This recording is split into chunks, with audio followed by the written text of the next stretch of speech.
आज का जो हमारा क्वेरी का पोर्शन रहेगा that is regarding how to take credit on existing stock. So मैं बात कर रहा हूँ एग्जिस्टिंग स्टॉक जो आपके पास जून में एंड में पड़ा है 30 June, which you will carry forward on 1 July. So probably आपने ये स्टॉक परचेज किया होगा मे बी जून महीने में, या फिर आपने परचेज किया होगा मई महीने में, या फिर आपने परचेज किया होगा अप्रैल महीने में, और may be even prior to that. So how to take credit of that stock, that is most important thing. क्यों? तो कि ये जो स्टॉक आपने परचेज किया हुआ है एज अ ट्रेडर, वो आपने परचेज किया है ओल्ड सिस्टम में, जिसमें टैक्सेस चार्ज हुए होंगे ओल्ड सिस्टम के हिसाब से, जबकि आप ये स्टॉक यूज़ करने वाले हैं ऑन और आफ्टर 1 जुलाई। क्यों ऑन और आफ्टर 1 जुलाई? तो कि 30 जून को आपके पास वो स्टॉक पड़ा हुआ है फिजिकली। नाउ अगर आप उसे सेल करने वाले हो, अगर आप उसे सप्लाई करने वाले हैं ऑन और आफ्टर 1 जुलाई, तो उसकी क्रेडिट को हम कैसे मैनेज करें? तो फ्रेंड्स, सबसे पहले तो CGST एक्ट में सेक्शन 140 है, जिसके अंदर एक सब सेक्शन 3 है जो इस स्टॉक को कैसे डील करना उसके लिए बात करता है। इसमें मेनली 2 टाइप के प्रोविजंस है। नंबर 1 प्रोविज़न ये है कि आपके पास जो स्टॉक पड़ा हुआ है उस स्टॉक के रिलेटेड जो इन्वॉइसेस है, वो इन्वॉइस में क्या टैक्स का अमाउंट अलग से मेंशन किया हुआ है। If it is mention separately तो हम लोग 140 सब सेक्शन 3 के नॉर्मल क्राइटेरिया में चले जाते हैं।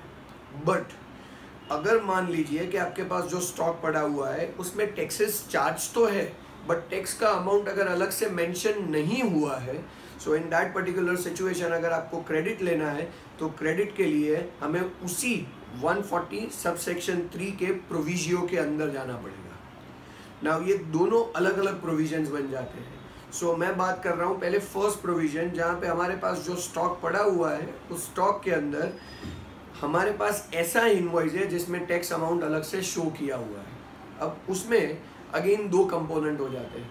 मान लीजिए कि हमारे पास जो एग्जिस्टिंग स्टॉक पड़ा हुआ है उसमें एक्साइज एंड वैट दोनों चार्ज हुए हैं, और हमारे पास उसमें इनवॉइस में एक्साइज एंड वैट दोनों का अमाउंट अलग से मेंशन्ड है। अगर मान लीजिए कि एक्साइज एंड वैट दोनों का अमाउंट अलग से मेंशन्ड है, तो पहला क्वेश्चन ये आता है, क्या आपने ओल्ड सिस्टम में उसमें से एक्साइज या वैट दोनों में से एक भी क्रेडिट लिया हुआ है? अगर आपने ऑलरेडी क्रेडिट ले लिया है और वही क्रेडिट आप आगे कैरी फॉरवर्ड करना चाहते हैं, तो मेरे हिसाब से आप सबको पता है कि वो आता है सेक्शन 140 सब सेक्शन 1 में, जहाँ पे हम ओल्ड क्रेडिट को सीधा का सीधा कैरी फॉरवर्ड कर सकते हैं।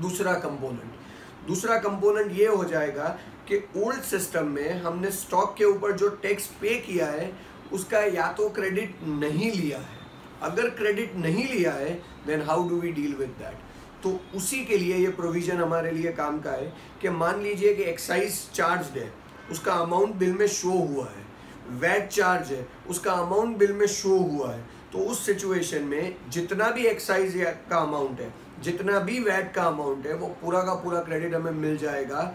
उसी के लिए friends section 140 sub section 3 apply होता है। जैसे कि मैं अमाउंट के साथ आपको बताऊं, मान लीजिए कि किसी सप्लायर ने आपको गुड्स बेचे थे, उसकी वैल्यू थी 100 रुपये, जिसके ऊपर एक्साइज ड्यूटी चार्ज हुआ था 12.5% के हिसाब से, दैट मीन्स 112.5 हो गया उसका वैल्यू। प्लस जब सप्लायर ने वो गुड्स आपको बेचे थे तो उसके ऊपर 112.5 के ऊपर 4% उसने वैट चार्ज किया था। सो दैट मीन्स 112.5 के ऊपर जब 4% वैट लगा हो तो 4.5 रुपये का वैट होगा। सो 117 रुपये का आपका टोटल परचेस कॉस्ट हो गया। तो अगेन मैं यही बात करूंगा कि आपने वो 117 रुपये में से एक्साइज या वैट में से एक भी रुपये का क्रेडिट लेके रखा है। अगर लेके रखा है तो फ्रेंड्स वही क्रेडिट कैरी फॉरवर्ड हो जाएगा। मान लीजिए कि आपने वैट का क्रेडिट लेके रखा था, तो आप अपने लास्ट रिटर्न में वैट की अमाउंट शो कीजिए और वही की वही वैट की क्रेडिट SGST की क्रेडिट की तरह कैरी फॉरवर्ड हो जाएगी अप्लाइंग सेक्शन 140 सब सेक्शन 1। अगर मान लीजिए कि आपने एक्साइज का क्रेडिट लेके रखा था 12.5 रुपये का, तो वो एक्साइज का भी पूरा का पूरा क्रेडिट कैरी फॉरवर्ड हो जाएगा as CGST credit under section 140 sub section 1। But मान लीजिए कि आपने एक्साइज एंड वैट का क्रेडिट नहीं लिया है और आपके पास जो बिल पड़ा हुआ है उसमें एक्साइज और वैट का अमाउंट अलग से शो होता है, तो डेफिनेटली आप सेक्शन 140 सब सेक्शन 3 अप्लाई कर सकते हैं और आप पूरा का पूरा एक्साइज और पूरे के पूरे वैट का क्रेडिट ले सकते हैं। जो आपको 1 जुलाई को मिलेगा, और उसके लिए आपको अपना स्टॉक स्टेटमेंट सबमिट करना पड़ेगा। उसके लिए एक फॉर्म ऑलरेडी गवर्नमेंट ने प्रिस्क्राइब किया हुआ है, जिस फॉर्म का नाम है GST TRAN TRAN 01। ये फॉर्म आपको भरना पड़ेगा। उसके अंदर आपको सारी स्टॉक की डिटेल देनी पड़ेगी, जिसमें जितना जितना एक्साइज और वैट का अमाउंट है वो आपको मेंशन करना पड़ेगा, और वो क्रेडिट आपको मिल जाएगा। अच्छा, कोई अगर ये सोच रहा है कि हमारे पास जो एग्जिस्टिंग स्टॉक पड़ा था उसमें हमने वैट का क्रेडिट ऑलरेडी लेके रखा था, बट एक्साइज का क्रेडिट लेना बाकी है, तो 100% उस सिचुएशन में जो वैट का क्रेडिट है वो आप वैसे ही कैरी फॉरवर्ड करेंगे, जिसके लिए आप सेक्शन 140 सब सेक्शन 1 अप्लाई करेंगे, जहाँ पे वैट का क्रेडिट SGST की तरह कैरी फॉरवर्ड हो जाएगा। और एक्साइज का क्रेडिट जो आपने नहीं लिया था, जो अब आप लेना चाहते हैं, जिसमें आपके पास इनवॉइस में एक्साइज का अमाउंट अलग से मेंशन्ड है, तो उस सिचुएशन में आप definitely section 140 sub section 3 apply कर सकते हैं और एक्साइज की क्रेडिट आप ले सकते हैं, जिसके लिए आपको फॉर्म भरना पड़ेगा GST TRAN 01 करके। अब फ्रेंड्स, एक बहुत इंपॉर्टेंट कंपोनेंट इसमें बीच में आता है कि मान लीजिए कि हमने जो गुड्स परचेज किए हैं उसमें एक्साइज एंड वैट चार्ज तो हुआ है, बट बिल में वो अमाउंट अलग से मेंशन नहीं है।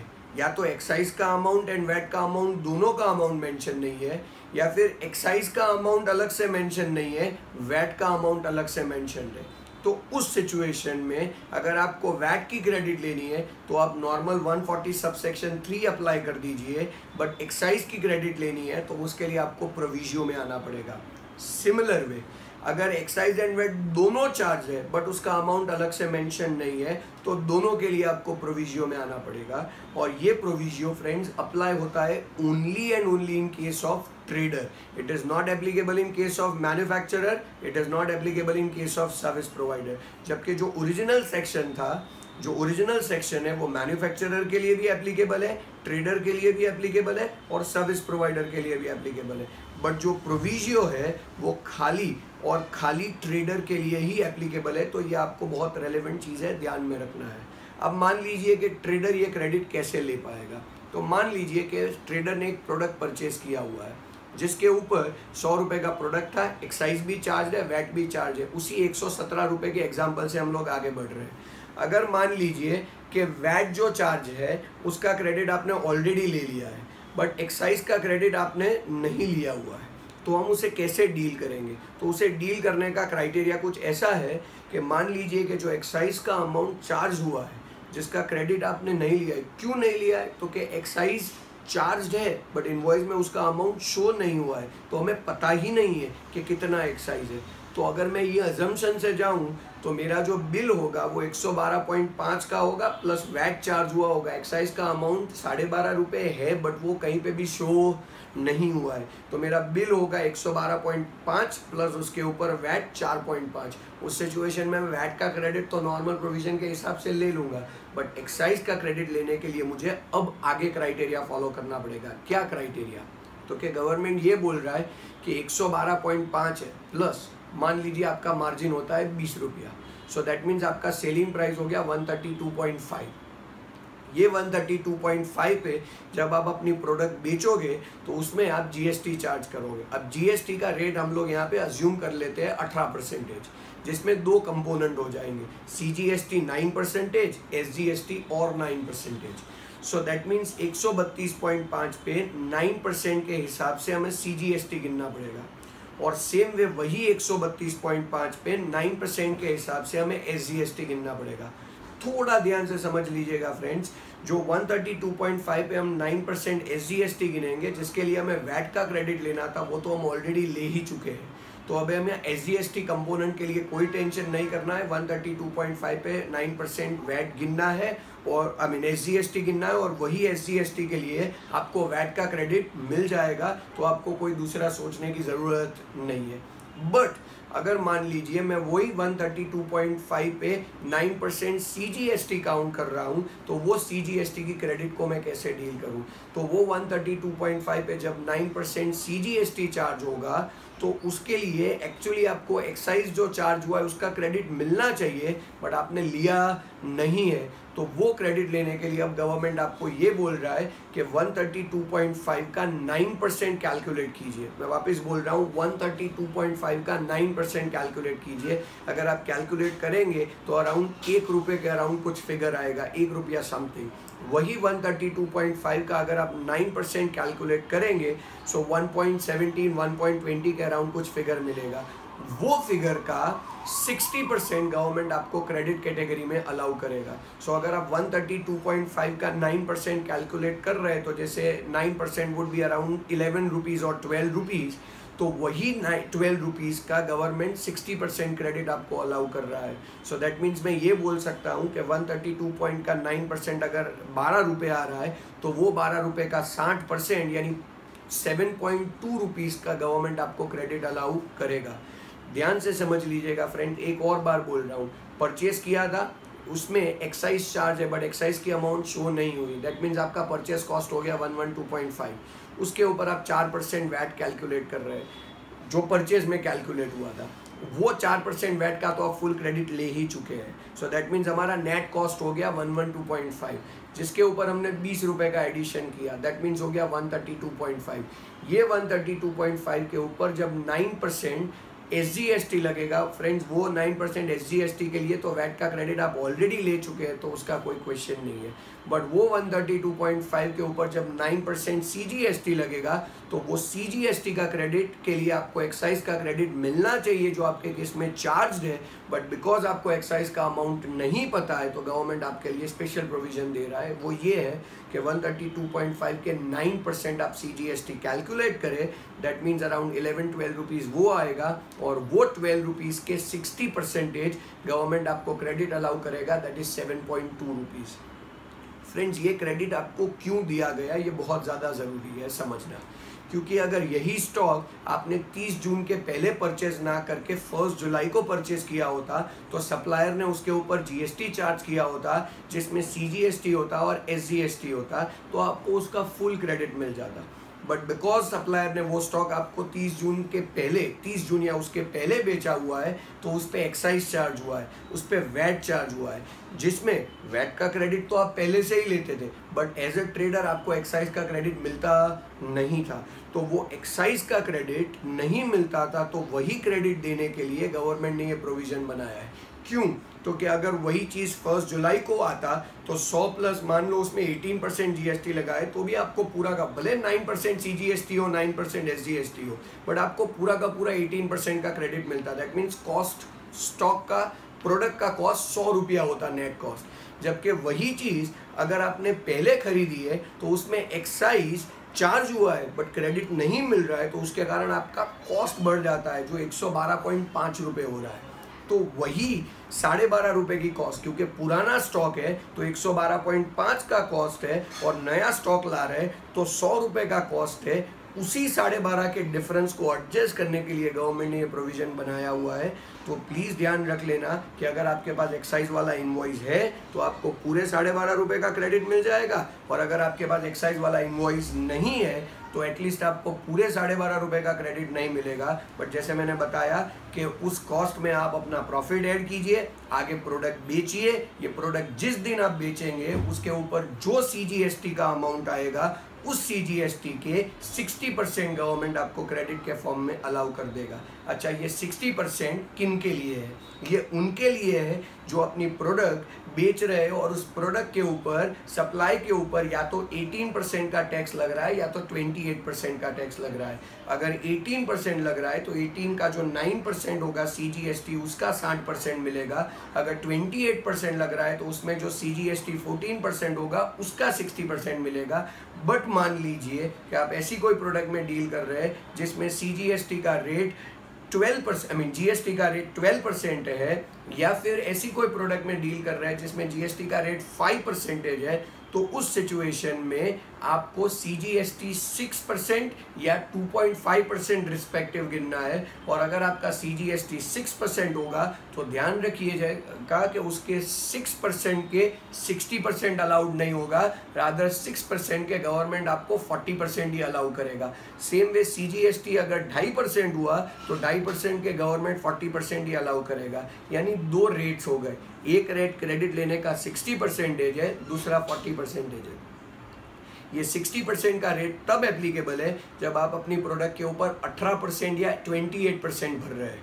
जिसमें CGST का रेट हाफ होगा तो उसका 60% मिलेगा। और अगर आप अपनी प्रोडक्ट के ऊपर 12% या 5% बढ़ रहे हैं तो उसमें जो CGST का रेट होगा या तो 6% या तो 2.5%, उसका खाली 40% मिलेगा, उसमें 60% वाला प्रोविजन नहीं है। अच्छा, मान लीजिए कि कोई ऐसा बंदा है जिसके इनवॉइस में कंप्लीट रिटेल इनवॉइस है, ना एक्साइज का अमाउंट है परचेज के इनवॉइस में, ना वैट का अमाउंट है परचेज के इनवॉइस में, तो उस सिचुएशन में अगर उसको क्रेडिट लेना है तो उसे एक्साइज का भी क्रेडिट मिलना चाहिए और वैट का भी क्रेडिट मिलना चाहिए। बट बिकॉज रिटेल इनवॉइस है तो एक्साइज और वैट का क्रेडिट नहीं लिया है, तो उस सिचुएशन में GST के लिए उसे CGST का भी 60% या 40% फॉलो करना है और SGST का भी 60% और 40% फॉलो करना है।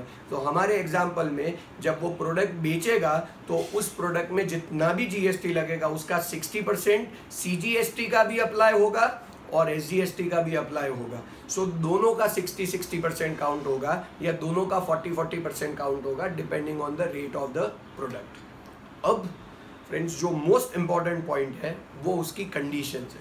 यहाँ पे 3 कंडीशंस है जो बहुत ज़्यादा रेलेवेंट है और बहुत ज़्यादा मैटर करती है। कंडीशन नंबर 1 फ्रेंड्स यहाँ पे ये है कि अगर आपको क्रेडिट लेना है, चाहे मेन प्रोविजन में लेना है या प्रोविजियो के थ्रू लेना है, यानी सेक्शन में लेना है या प्रोविजियो में लेना है, तो मोस्ट इंपॉर्टेंट कंडीशन इज जो भी स्टॉक आपके पास पड़ा हुआ है वो पिछले 1 साल के अंदर परचेज किया होना चाहिए। उससे ओल्ड डेट में अगर परचेस किया होगा तो डेफिनेटली आपको क्रेडिट नहीं मिलेगा। यानी अगर मैं ये बोल रहा हूँ कि मेरे पास 1 जुलाई को स्टॉक पड़ा हुआ है और 1 जुलाई मेरा GST एप्लीकेबल डेट है, तो 1 जुलाई से मुझे 1 साल पीछे जाना है। यानी मैं बात कर रहा हूँ 1 जुलाई 2016, यानी 1 जुलाई 2016 से पहले अगर वो स्टॉक परचेज हुआ है, उसका इनवॉइस डेट उसके पहले का है, तो ना ओरिजिनल सेक्शन अप्लाई होगा ना ही प्रोविजियो अप्लाई होगा। प्रोविजियो तभी अप्लाई होगा जब वो स्टॉक मैंने 1 जुलाई 2016 से लेके 30 जून 2017 के बीच में परचेज किया है, ना उसके पहले ना उसके बाद। उसके बाद है तो फ्रेंड्स वैसे भी GST चार्ज हो रहा है, और अगर 1 जुलाई 2016 से पहले परचेज किया है तो ये प्रोविजन कभी भी अप्लाई नहीं होगा।